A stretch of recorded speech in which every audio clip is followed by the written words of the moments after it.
Hello my dear lovely students, welcome back to my channel. In this video we are going to solve the question, figure it out, question number 9, page number 43, chapter 2, lines and angles.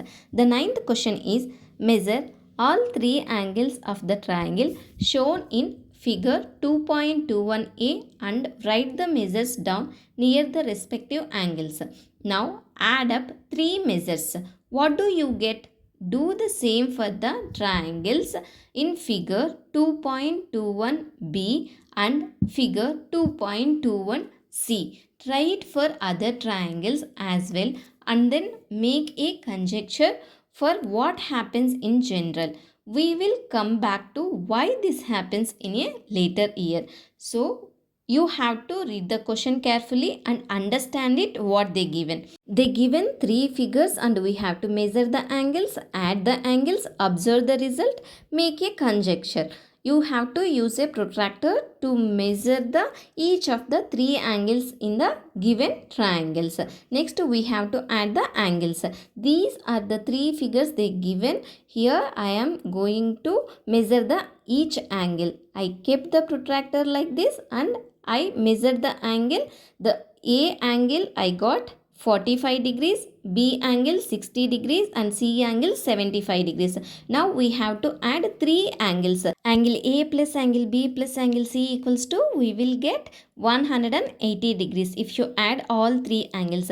The next figure I measured like this all the angles. So angle A I got 60 degrees and angle B also I got 60 degrees. Angle C also I got 60 degrees.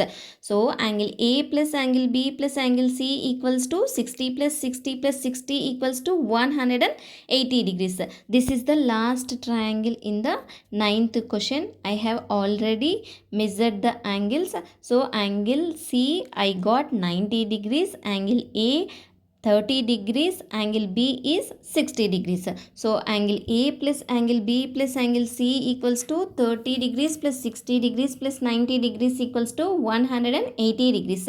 If you observe here all three triangles we got 180 degrees. So what is the conjecture that we can make? So we see that when we add up all three angles in any of the triangles we are the getting 180 degrees and this is the conjecture that you need to write. So conjecture means the sum of the interior angles of any triangle is always 180 degrees. I hope you understand how to solve these type of problems. If you have any doubts regarding this problem, please ask me in the comment section. Thank you for watching. If you like this video, please don't forget to like, share and subscribe for more videos. So see you in the next video.